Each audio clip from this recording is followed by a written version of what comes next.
Good morning. Good morning. Good morning. Good morning. I am Tamara Johnson Shealey. Good morning. It is Saturday. It is Saturday morning, January 18th. I always have to look over to the calendar to figure it out. This year is going by so fast. I am Tamara Johnson Shealey. Let me see where my trusty co-host is this morning. There he Here is. I am. Good Hi. morning, David. Morning, Tamara. Good morning, everybody. Good morning, David. How are you this cold Saturday morning? Yeah, I'm hanging in there. Hanging in there. Oh. What's going on, David? What's going on around the world? What's going on in Georgia? What's going on in politics? I want to give a shout out. I saw some legislators that have introduced a bill. David, before we get too far into our conversation, I wanted to bring that to the forefront this morning. There's a bill to address policing and holding police accountable here in Georgia. And there's like 6 legislators that have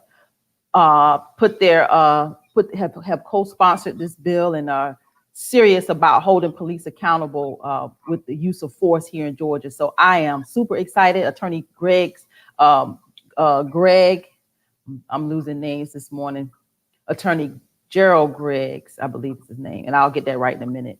Was part of all of this, and he's an activist here in Georgia, and he is a part of them with this bill to hold police accountable. Gerald Griggs, my apologies. It's Saturday. So we're gonna have some police accountability. Hopefully this doesn't get, shot down. Georgia's on a 2-year legislative cycle. This is the second half of the cycle. So what doesn't happen in this legislative cycle will have to be reintroduced. So let's be hopeful that this actually does pass and we can have some police accountability here in Georgia. David. Yes, good. I mean, given this legislature, I really, I'm not very optimistic about anything like that passing. Mm-hmm. But But the fact that they've done it, it is Representative yeah, Renita Shannon, Representative Sandra Scott, Representative Erica Thomas, Representative Pam Stevenson, Representative Park Cannon, and Representative B. Nugent. So I'm just hats off to them and thank them. I want to thank you guys for all your hard work. yeah, that's wonderful that they're doing, Yeah. getting it out in the open. Mm-hmm.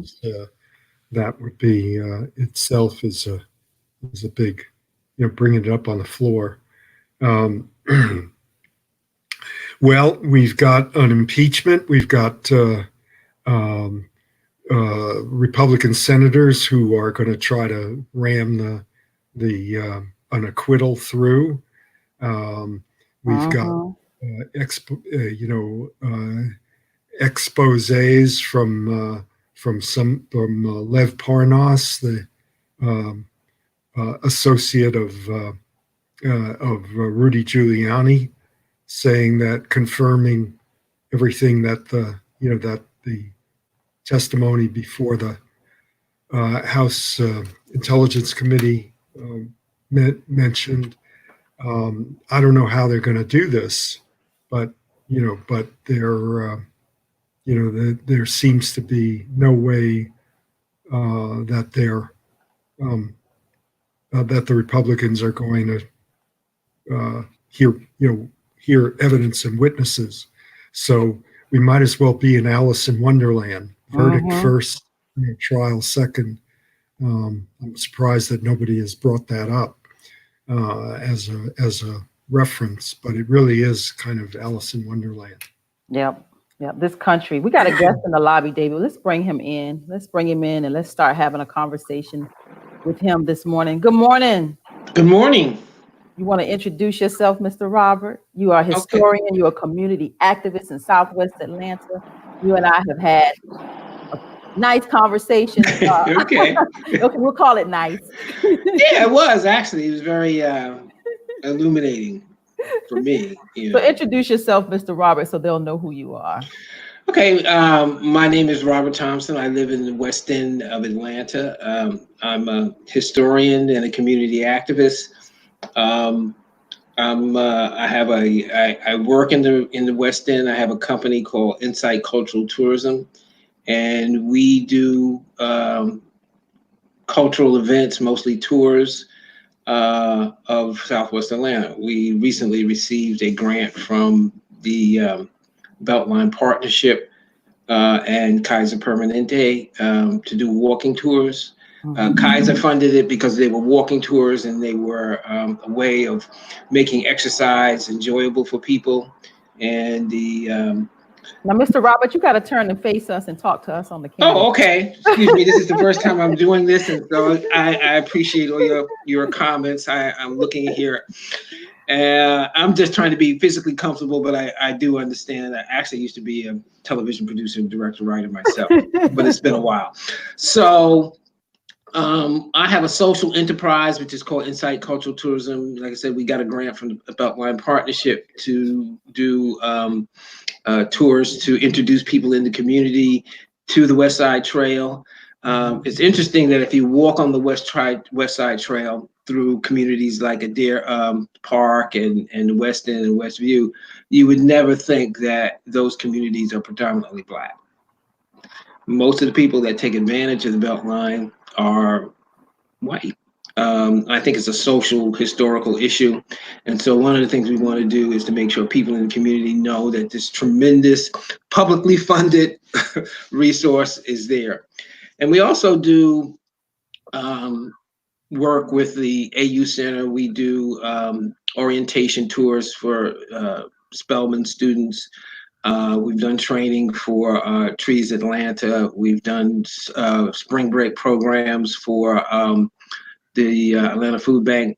We just did a tour yesterday for a school up in Fulton, North Fulton County, Mount Vernon. Tell us about the history, though. So these are historical tours. Well, actually, we do.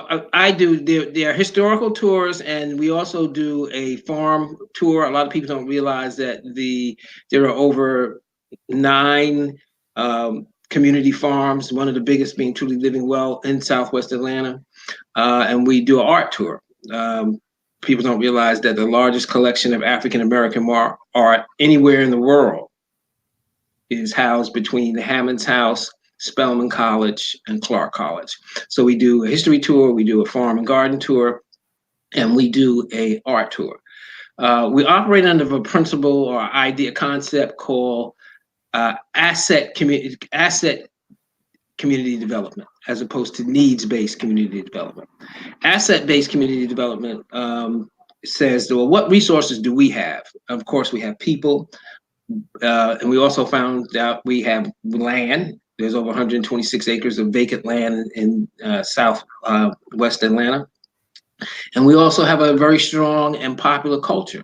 And so we're using these assets to basically create an economic development plan.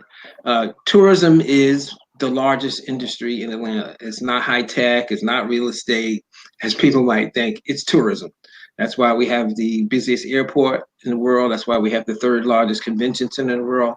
Millions of people come to the city every year, and it creates an economic impact of almost $12 billion a year, and very little of that comes south of I-20. And so we're working on getting some of that money south of 20, and we have a lot of resources.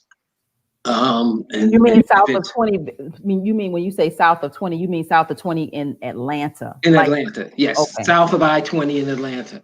I mean, that is sort of the racial economic dividing line, has been for quite some time. So these tourists that are coming to Georgia, and you said since it's south of I-20 in Atlanta, what are they going to see north of I-20? What is there that is so attractive to?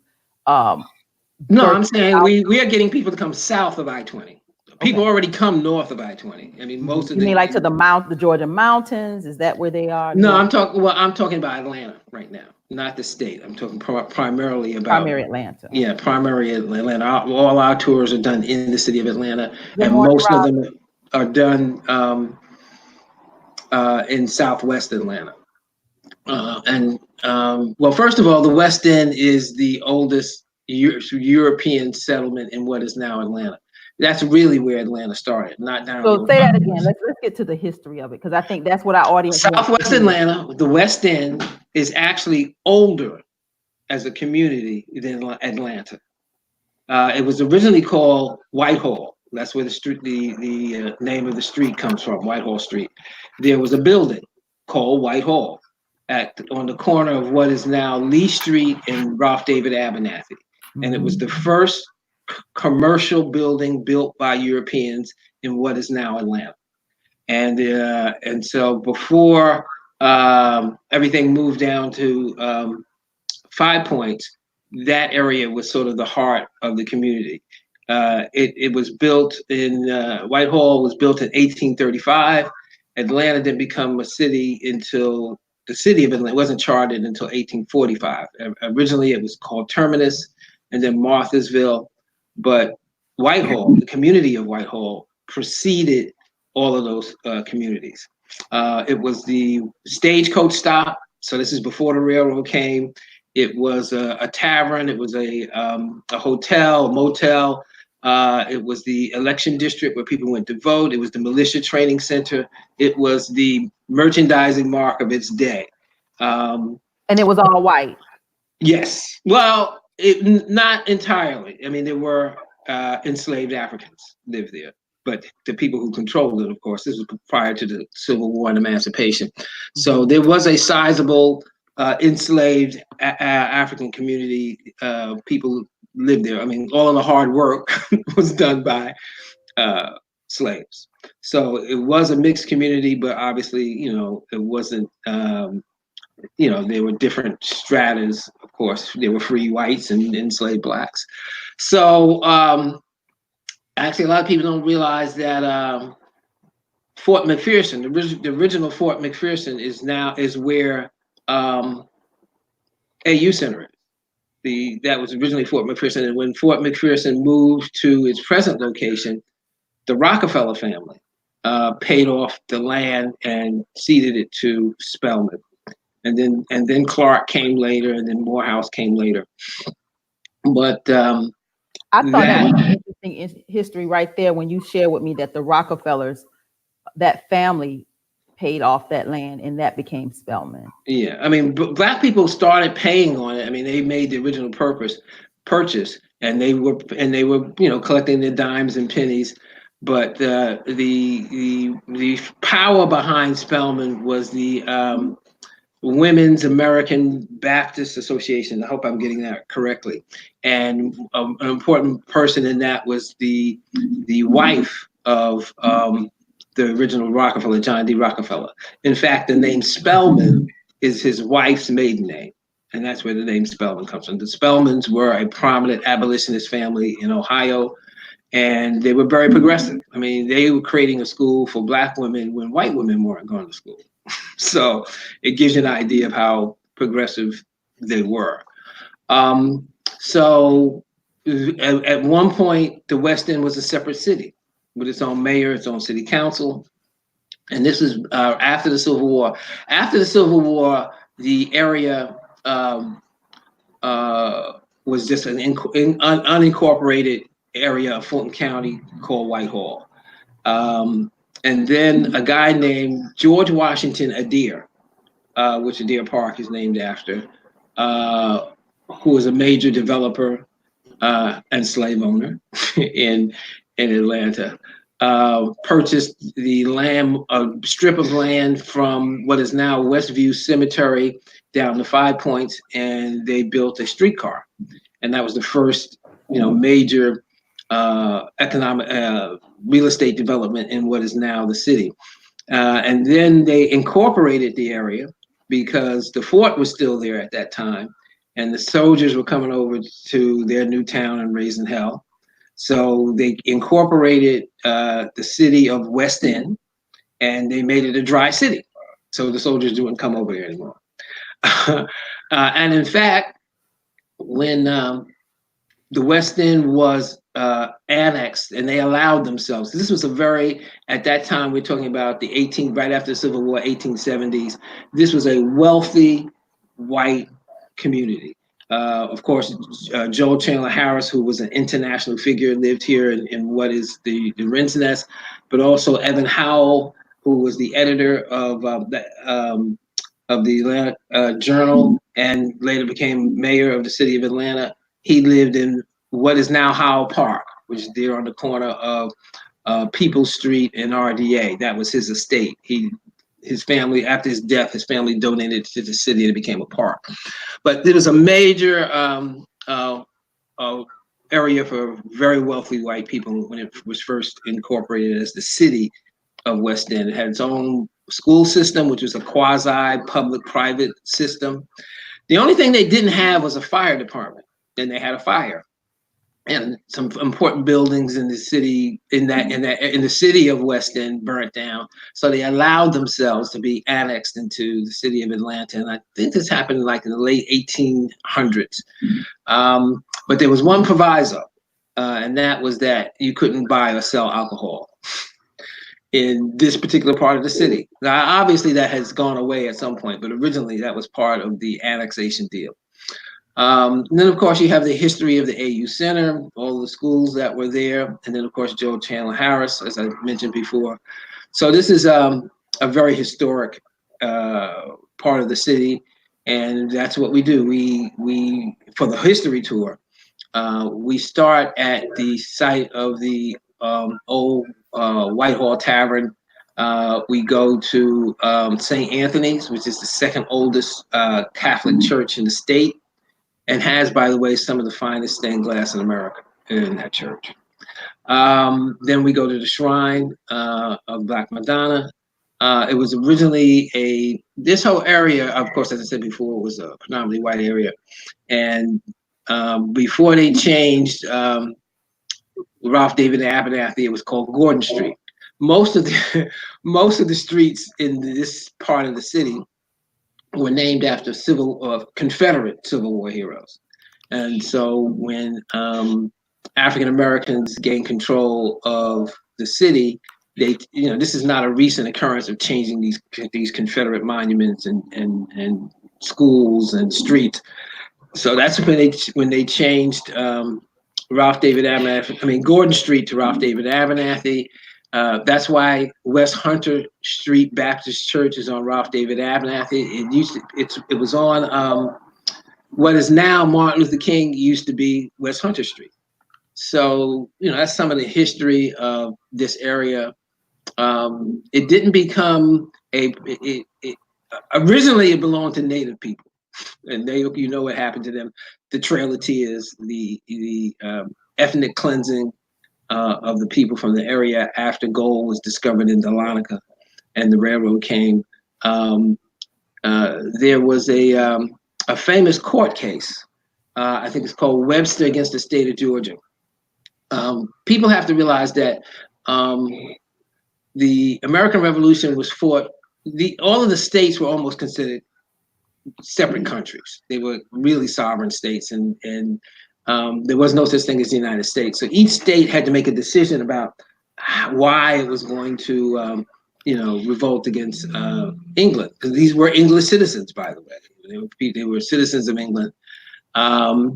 And in the North, it was taxes and housing troops in their homes. But in the South, it was land. The British had made a treaty with the native people that put the border of what is now Georgia about 100 miles east of here. And so, of course, the European settlers wanted that land. And so they thought a good way of being able to abrogate the treaty was to, create a foreign country. The British didn't want the expense of having to protect these people. And so they made this treaty. So, of course, the Cherokee during the American Revolution sided with the British. And of course, they lost, and then they moved the boundary up to the Chattahoochee River. And then in 1839, there was a thing called the Indian Removal Act. It basically said that the native people would be removed east of the Mississippi. They never agreed to this. It was a agreement that was made between the leaders of the Cherokee Nation who thought that they should get something, and they figured they were going to get run out anyway, so they wanted to get some money. The people that actually, the native people that that signed the agreement, they were killed. Actually, they were assassinated by the people because all of the people didn't want to leave. But anyway, they took the United States, they took to the court, they took the state of Georgia to court, saying that they were a sovereign country, that they had a treaty with the United States, and that their treaty superseded any claims that the state of Georgia had. So okay, so what year are we in now? So we're in the 1830s. So okay, so this is what I think you're doing. You're kind of giving us this Georgia history from the beginning. Now we're in the 1830s, and what I like to do is move us into, you know, the Civil War, what happened with Atlanta after that, and then I want Robbie to come in with like where we are with gentrification, and then kind of bring us up to speed to today. So continue where you are, but just so you know, I want us to bring us into where we are today. So we're right now pre-Civil War. So now we're going into this next era. Yeah. Okay. After the Civil War, of course, you know, slavery was abolished, but and there was a period called Reconstruction. But Atlanta was burned down in the midst of all of this, right? Yes, except at least mention that part. Okay, Atlanta was burned down, but the West End was not part of Atlanta at that time, so it was not burned down. So just what is down, basically what would be considered downtown Atlanta was mostly what was burnt. Atlanta obviously was a lot smaller then. The West End had not been annexed into Atlanta at that time. So a lot of the there weren't a whole lot of buildings. This was really considered the country. There weren't a whole lot of buildings here, but they were spared. After the Civil War, like I said, this guy, George Washington Adair, who was actually a assistant to the guy who created the Ku Klux Klan. And we had, of course, after Reconstruction only lasted for about 10 years. And that was the original idea of reparations. You know, that was the Freedmen's Bureau. And we had an opportunity right after the war to actually have an effect on people who were actually slaves. But it was abandoned after 10 years due to politics. There was an election, I think it was Andrew Jackson. It was a tie in terms of the electoral votes. It was thrown into the Congress, and the Southern legislators made a deal to remove the troops from. That's 1876. Tilden Hayes, Samuel Tilden is the Democrat, and Rutherford Hayes is the Republican, and it went to the House of Representatives. Now look, you two historians don't talk over our heads. So okay. Let David kind of chime in and tell us like a little bit about that. No, I mean it's got to, you know, get those things straight. But yeah. So we're at the end of Reconstruction. Reconstruction is ended, and then a period of, I can't call it anything other than extreme terrorism was visited upon African Americans. Black codes, Jim Crow. Jim Crow. It was more than just Jim Crow. It was convict labor leasing. It was lynching. It was. People think we're in an era of terrorism now. There's no comparison to the reign of terror that was visited upon Black people from after Reconstruction to pretty much the mid 20th century. It was 100 years of terrorism. Thousands of Black people were lynched, thousands, and killed. Schools burnt, whole sections of cities. You know, we know what happened in Tulsa were actually bombed by the air. So stay right there with that thought, knowing that we have all the progress that we could have made after slavery. Whatever progress we could have made, and I'm putting emphasis on could have made, was taken away from us during this period. So whatever progress would have happened for us as a people was destroyed during this whole period of terror. Well, actually, I wouldn't say all. I think one of the incredible stories about African American history is our resilience and our ability to survive and progress under extreme conditions. So You know, I'm building a case against you right now because we're going to get to reparations. okay. So I think that So be careful. even I try to, I mean, I don't like to take sides of position. I like to examine history and what does history tell us? What is and it's not even African American history, it's history. What is the truth? And the problem with the way history has been taught in America since its inception is that it's a one-sided story. They only tell one side of the story. Well, look, before you, Robbie wants you to straighten up and lean into the camera a little more. Oh, okay. Lean off to the side and look into the camera. Look at us. I like how you blame me for that. Robbie's sending notes. She wants you to look into the camera and not lean. I got it. I mean, like I said, this is the first time I've done this, and yeah, okay. Now go ahead, pick back up. We're looking at the picture, and I should be looking at the camera. Yeah, look at us. Okay. So there was this incredible reign of terror, and we did make some progress. I mean, obviously, nowhere near the progress we would have made if Reconstruction had been allowed to take its course. But under some very trying circumstances, institutions like the AU Center, Spelman, Morehouse, all of these historically Black colleges were created.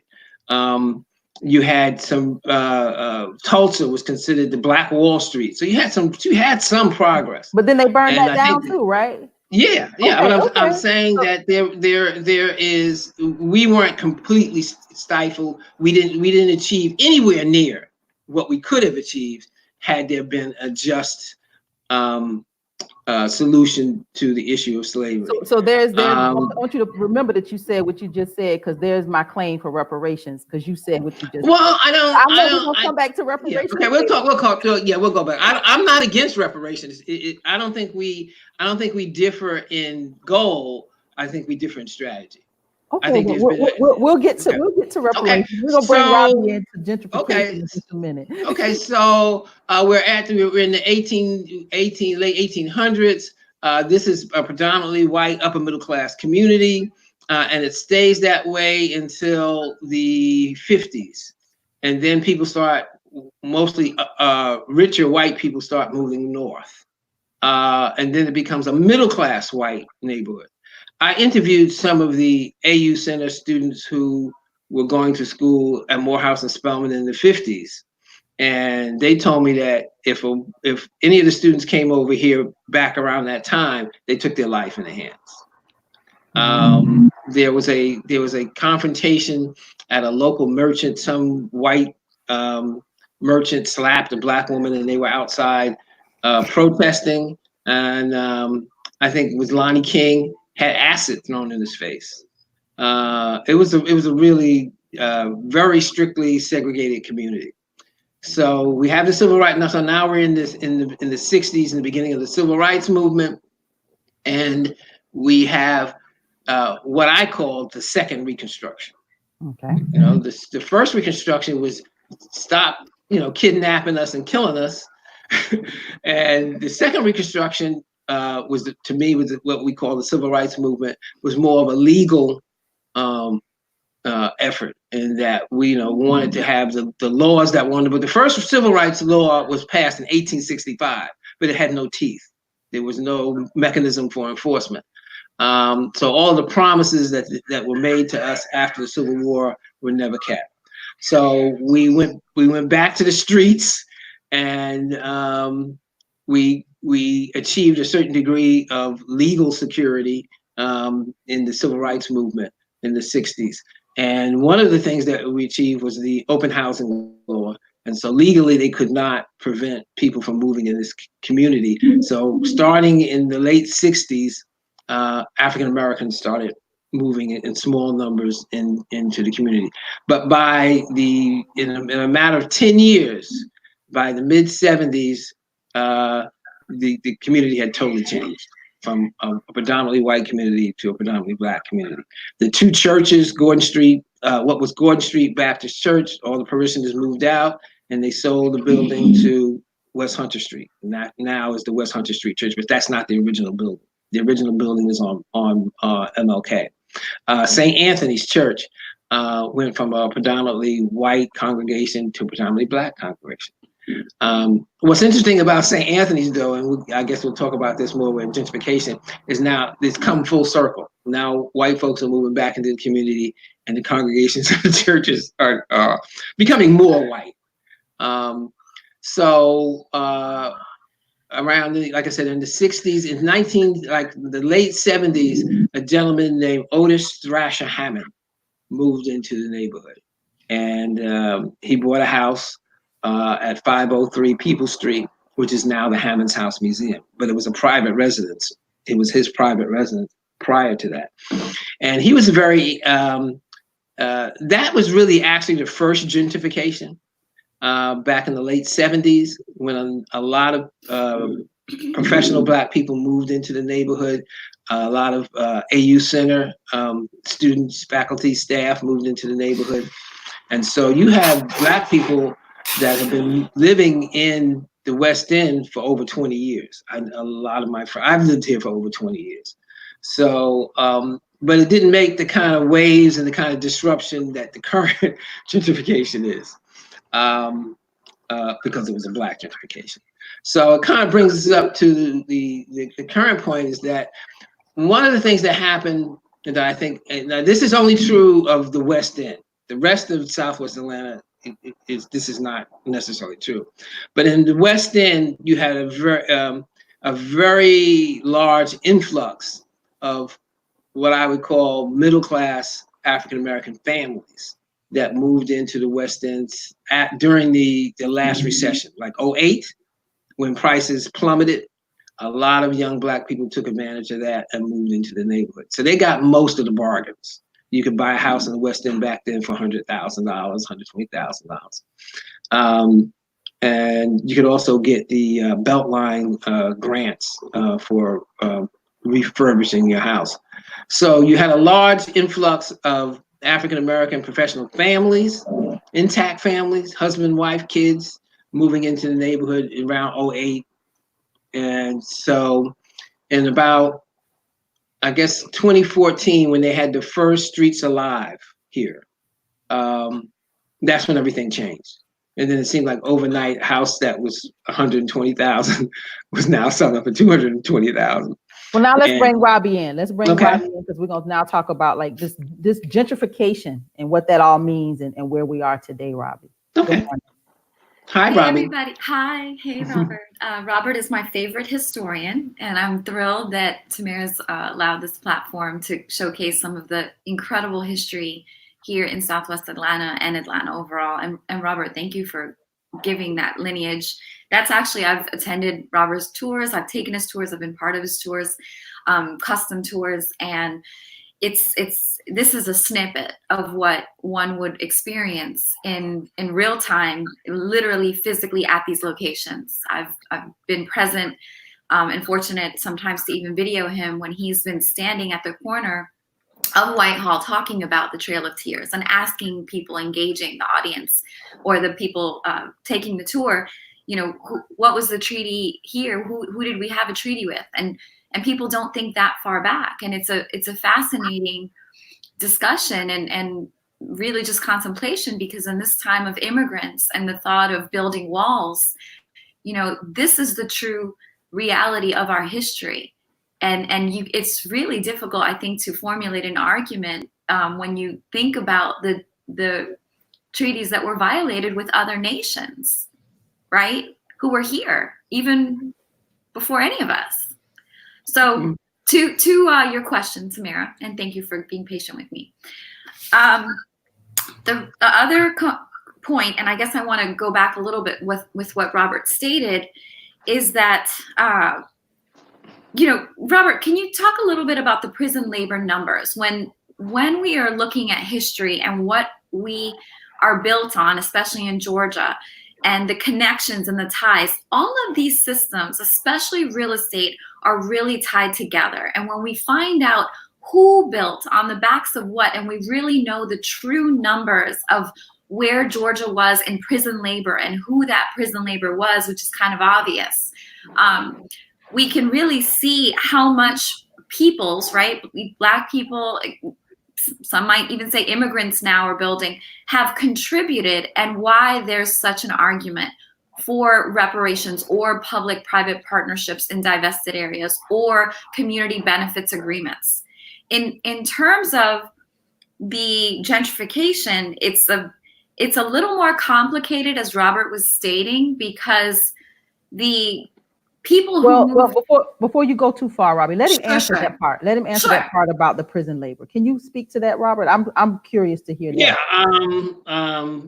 As you stated before, Atlanta was burned to the ground. Mm-hmm. So the labor force, there was a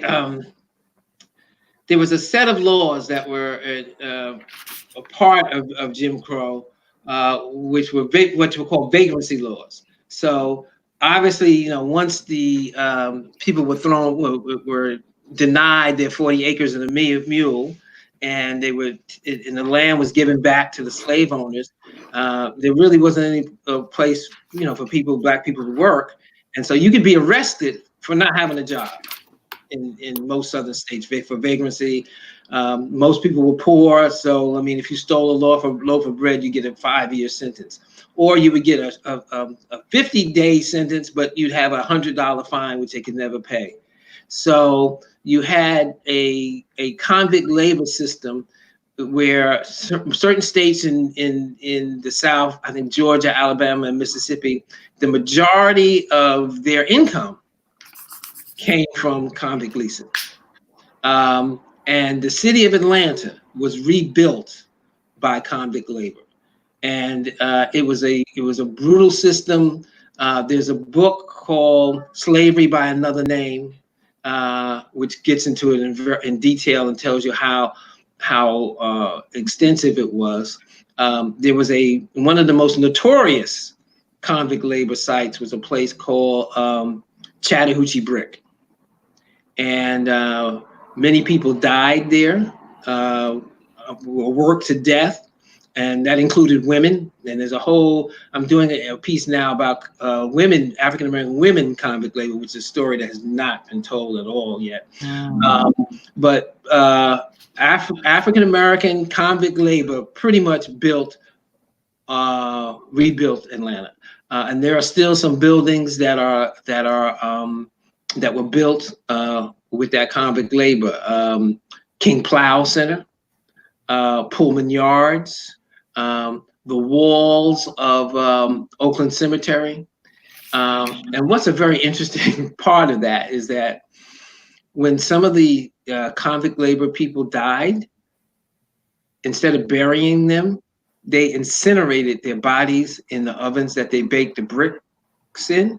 And so the DNA of our ancestors is in the bricks of some of those buildings. I need you to stop right there. Yeah.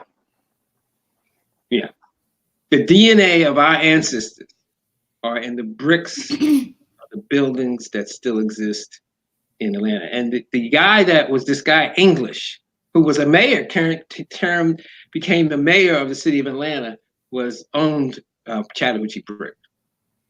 And there's a monument to him at Atlantic Station, this arch. But they were responsible, for a convict labor system that was probably one of the most brutal and sadistic in the world. Robbie, you got a comment? Because I'm still stuck right there with him. I don't know if I'm gonna get over that. I know this collection of people here, David is, as you know, intellectual. Robert, if you know him personally, and I do, he has a skill in that when he tells these stories, which are factual, he is able to sometimes, and not in this situation, but he's able to disconnect a bit, in my opinion, and he's also able to bring humor into what some would never, find irony in. And the reason it's such a valuable skill is because the people that really need to hear this have such difficulty processing sometimes their own guilt or privilege, or what do I do now that I know this? How do I feel about what I have? And so it truly is very, very valuable. Well, it's like a double-edged sword. So when he says it to, and I'm just kind of coming back on. So when he says it to make them a little more, make it more digestible for them, it's when he said it to me, I damn near felt like I wanted to fall out my chair. Like it shocks. Yeah, I say it the same to everybody. I don't sugarcoat it. I want to fall out my chair. I'm mad and I want to run and I'm mad. But here's the thing, that energy, when we know true history, not history told with a slanted perspective, right? That energy we need to funnel, and because what in essence, if you truly know history, you cannot negate and say no one will have the nerve to say that reparations are not justified. No one will have the nerve to say community benefits agreements or public-private partnerships in divested areas are not founded, are not legitimately founded. And that is truly, I hope, the direction that this type of work goes in. Because to your point, Tamara, and I want to be conscious of time, we've got 20 minutes left, and Robert can talk about history for days. So in order to meet our goals, which they are crucial and important, I want to kind of focus a bit. So when he explained to us who built this area and what the value of the West End is, the Southwest Atlanta quadrant, and took us through Reconstruction and took us through a reign of terror. There's literally a line that used to divide Atlanta. And Robert talks about this valuable history that we all need to know. It really should be in APS. It should be in our public schools. This is a history that we need to understand, from young folks to adults. And when he said the dates, 1960, make no mistake about it, 1960 to 2020, that is 60 years. That is 60 years ago. So where do we expect people to really be? Where do we expect people in 60 years? And when we look at redlining and who could buy houses, and let's also give some folks a break. And I don't say that a lot, but the people that I'm talking about, when I hear a lot that Black people left the community, they went to Buckhead. Let me please offer a consideration. That may have been an act of defiance. You will not tell me where I buy. You will not tell me where I live. You will not control where I buy or live. That is a real situation that was done through banks, redlining. And so when we, let's stop infighting with each other. Let's create our alliances with like-minded from a reality-based history, right? And support these companies that are doing this valuable work. And to direct, to your direct question, Tamara, this gentrification, it is complicated in Southwest Atlanta as a region because the same people that are gentrifying, there's a divide between class. There are affluent, middle class to upper Black folks, and a lot of white people who are clearly affluent and upper class. But they are both removing the poor Black people. And they are both very, very harsh on poor Black people. They are both in support of these monetary dues at the neighborhood associations, not allowing people to vote who don't pay these dues. They are both in support of these for-profit tours that came through the communities like locusts, buying up everything and creating these market values. They are both complicit in allowing these tours and inviting people come by and not empowering the local lower income poor Black people who remained here throughout, who afforded the funding, the federal funding to create the Beltline. So it is because that funding came from low income status communities. So it is an insult. It is an insult that people are complicit in this capacity. And that includes higher to middle income Black people, Christians too. Let's make that real clear, because the people who own Cornerstone were a huge church out of Texas, and they consider themselves very good people. And I'm not saying they're not. I'm just saying, where are they? Where are they in this social economic justice? Where are they? You want to feed people, feed the homeless? Love that. Where are you on social economic justice? Because if you're okay and your family's eating and you own a home, but your community is not, I mean, I have a question. Do upper income Black people, middle income Black people, do they hate poor Black people? Is it a shame? What is it? Because they won't even allow day shelters when people are living under bridges. So what is it? Because what can we expect of white people if this is where we're at? Robert, you want to jump in? I see you. Well, I think for me, it's the economic system we live in. We live in a capitalist economic system where capital, I mean, make no mistake about it, capitalism was created for capitalists, not for working people. I mean, the name says it all. And so if you want to go back to the origins of socialism, and I think this is where history comes in, then go to Acts in the Bible. See how the original Christians lived. From each according to his ability, to each according to his needs. Socialism is not some newfangled modern communist idea. It is a basic human rights concept.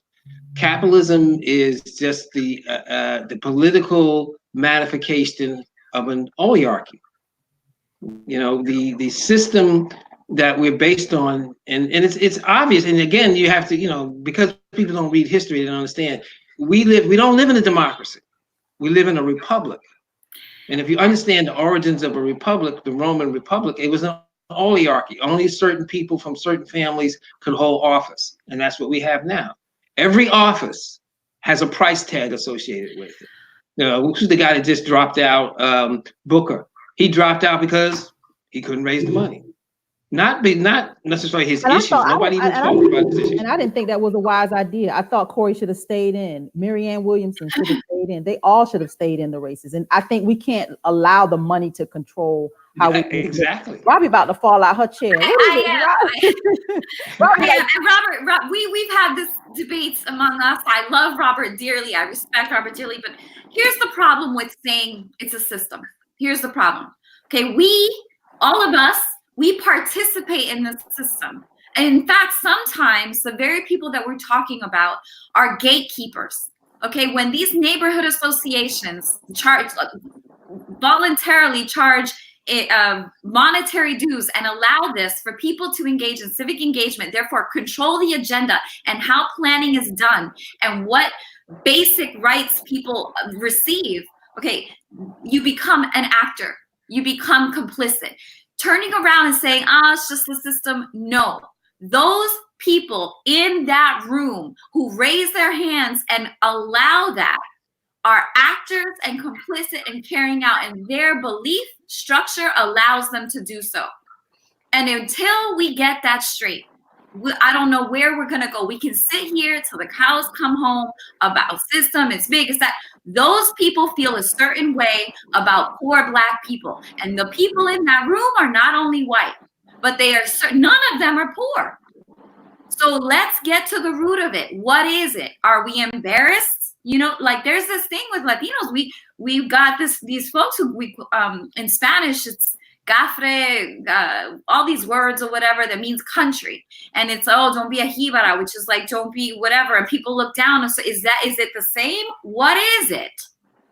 Well, I mean, I think, I don't think you can say, I'm not saying that there's a broader question here than community organizations charging dues. There's a fundamental concept of, like you say, of the value that we put on material things. So if you have capitalism is just the economic system of a broader social, moral, spiritual idea. I think we're now in what I call the third Reconstruction. And the third Reconstruction, the first Reconstruction was, please don't kill us. The second Reconstruction is give us equal rights. But the third Reconstruction is more profound. It's a spiritual Reconstruction. It's reparations. Well, reparations is part of it. Now I'm jumping in now. It's reparations. Go ahead. It's reparations. Reparations is part of it. Yes. What else is it, Robert? It's restoring of the land. This is not our land. No matter how much work we did on it, it's not our land. It belongs to the indigenous people. And we need to ask their permission, can we stay? It's like if someone stole a car and they're driving down, they pick you up, put a gun to your head, say, you got to drive this car. And when it runs out of gas, you got to pull this car.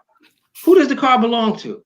It belongs to the person that originally came, that it was stolen from. This land was stolen from the indigenous people. We might have worked it. And we were stolen from our land. Yeah, and there needs to be a massive redistribution of the wealth. And I think that's what people. So you're saying between Native Americans and Black people? And no, between people who have wealth and people who don't. Because the reason that people don't have wealth is because of the economic system. So there needs to be a massive wealth tax. There needs to be all those loopholes that allow people like Bezos and Trump not to pay any taxes need to be closed. And there needs to be universal health care. There needs to be universal education all the way up through medical school if necessary. There needs to be a massive redistribution of wealth. I don't disagree. However, that is from the top down, and what a lot of people don't see is that everything, and you know, Tamara, politics is very local. It's hyper local. And until we get the local correct, let me explain why the charging of those monetary dues is so problematic at the neighborhood association level. No, I don't have any argument. I think that it is. Okay, but there's a deeper moral question that has to be. That's true, but that's a very broad whole vision from the top down. But let me explain how, when you say these prices went up after 2008, you could buy it at one point to $100,000, and now we're at $500,000 for a home.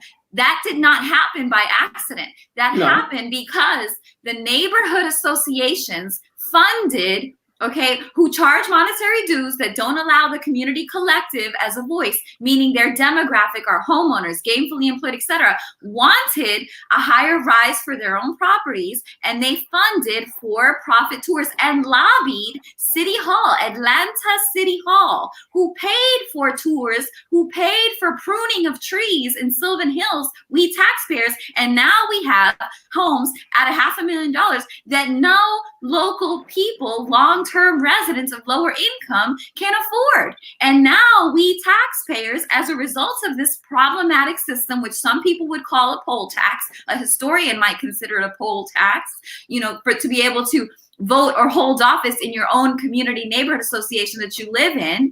And now what are we going to do? We're going to pay wealthy developers for affordability, for how to build affordable developments. We're paying for a homeless crisis that costs 5 times. We're paying for enforcement because of the rise in crime. That is not smart use of our funding, and it's a problem all around. So we do have to clean up the local levels, and the people in those rooms who are executing this agenda, denying the day shelters, denying the poor neighbors the right to their own community voice via charging money, are a problem. They're a problem. Well, I'm not saying that they're not a problem. I think what I'm saying is that what's the solution? And the solution is to stop charging those monetary dues. And how do you get them to do that? By this show, we're talking about it right now. Do a lot of people? So it's a moral. People are uncomfortable. Yeah, so it's a weird. Until those holiday parties stop being, I'm in my holiday party. No, you need to feel a little uncomfortable about your behavior. Sorry. Take a sip, girl. Take a sip. I'm gonna put something in that coffee. Go ahead, Robert. She took a sip. I mean, I don't have any argument with the problem. I think that you're not going to go into that room and tell them. Robbie's not going to go in that room and tell them stop charging fees, and they're going to say, "Okay, Robbie, let's stop charging." There has to be a moral, spiritual Reconstruction. People have to, before every movement, whether it was the abolition movement in America started very small, and then it grew, and eventually it became such a force that it created the Civil War. The Civil Rights Movement was started, in the religious community.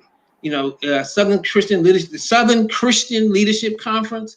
It's a convocation of spiritual leaders who attack segregation as a moral issue. So until people understand that, and that's why I do these tours, and that's why I ask these questions, and I put people on the spot, and I say to young people, because their initial response is, well, I didn't do it. I didn't have any slaves. I didn't practice any, discrimination.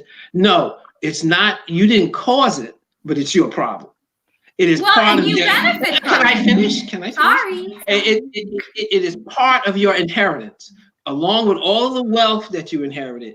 You inherited the causes of that wealth, and that causes of that wealth needs to be addressed. And I think a massive transfer of wealth cannot be done by force. We're not going to go into these places, as David said, into the legislature and say, you guys need to change. There has to be a groundswell from the bottom up of a moral imperative that what's happening is wrong. And I think this election, where we're going to have a very stark choice, because I really believe and I hope that we will have a socialist president. Okay, stop there so we can give David some time. David has been. Yeah, okay, I'm sorry, David, go ahead. Well, in the 3 minutes we have left, there's a few things that I could raise. First of all, there is the incontrovertible fact that not all white people are wealthy. Matter of fact, the vast majority of them are really quite poor, and so that becomes a really big issue when we're talking about why we have the situation that we have in this country, in which not only Black but European American working people have been rendered virtually powerless. Part of it is that what you were talking about, Robert, the convict leasing system in the South, which, by the way, built Emory University. I mean, the money from that convict leasing system, all of those people, the Candlers and the other big folks that founded Emory University, made their money on convict leasing. But convict leasing was really sort of the middle step in a pyramid of social control. The foundation of it was sharecropping, and the reason that Black people were forced to remain in the South, were locked into the South. I call it the Iron Curtain of the Mason-Dixon line, is because sharecropping created this system of debt slavery, as opposed to actual slavery. And those folks, those vagrancy laws were introduced in order to keep people in their sharecropping positions and not running away, essentially going north, where there were huge numbers of jobs that were available in the industrial, what's called the Second Industrial Revolution in the late 19th century. So it be the Jim Crow comes out of that. It is not just a social system; it's an economic, it's a political economy, and terrorism was a big part of it. And the convict leasing system was a part of terrorism. It was even more widespread than lynching, which there were about a little less than 5,000. African Americans who were lynched over the course of. So David, we got about 30 seconds. So can you kind of, because we're gonna have to have Robert back. Yeah.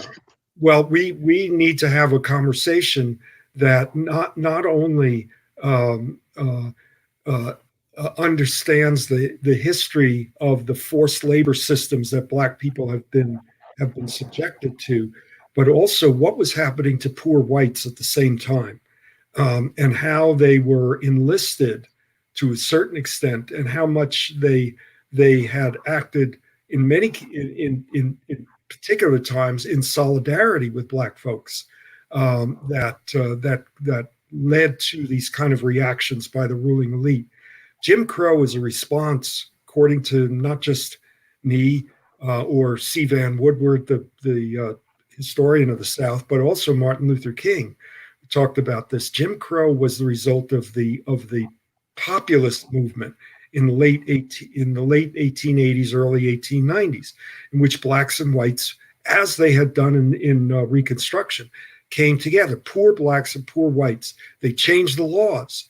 They were. So that's what we'll pick up the next time, David. Where poor blacks and poor whites come together, and along with Robert. Robert, will you come back and be our guest next? We're going to have you back.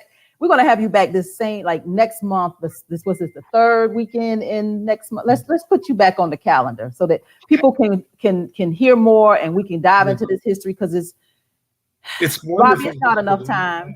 I really love what you've been recounting. I took a whole bunch of notes, Robert, from what you were saying. Go to our Facebook page, Insight Cultural Tourism, and take one of our tours. Yep. Actually, you know what? I'm gonna talk to you offline about putting together a tour as a part of with the ADOS group here in Atlanta, or anybody that wants to tag along, because I think this is rich history, and I don't want to miss a drop of it. I totally have enjoyed all that you shared with us today, and the insight. I'm still stuck where you left me with putting bodies and burning them with these bricks. Yeah, I'm still stuck there.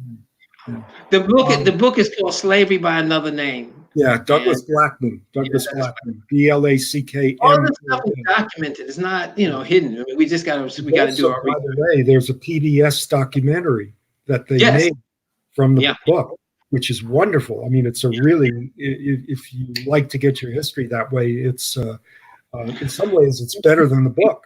Yeah, Robbie, you want the European Holocaust than we know about the American. No, we got to close out. We're at the top of the hour. Okay, all right. Thank you. Robbie, save me. You want to give some final words? All right. Take care, all. Wait, Robbie, what? Say that again. The only thing I wanted to add is that Robert's work and this history and these cultural gems throughout Southwest Atlanta is actually our way to stabilize the city of Atlanta, and we'll get to that through cultural tourism. We can stabilize our folks, get folks active, working, prosperous, everyone, include everyone. We don't have to gentrify to a better day, and that's what we'll get into hopefully on the next one. Yes, this was phenomenal. I want to thank you. You can find Robbie at the MPU Resident Public Forum. You can find David right here on Facebook at Acknowledge the Divide. I am Tamara Johnson Shealey, Tamara For Georgia.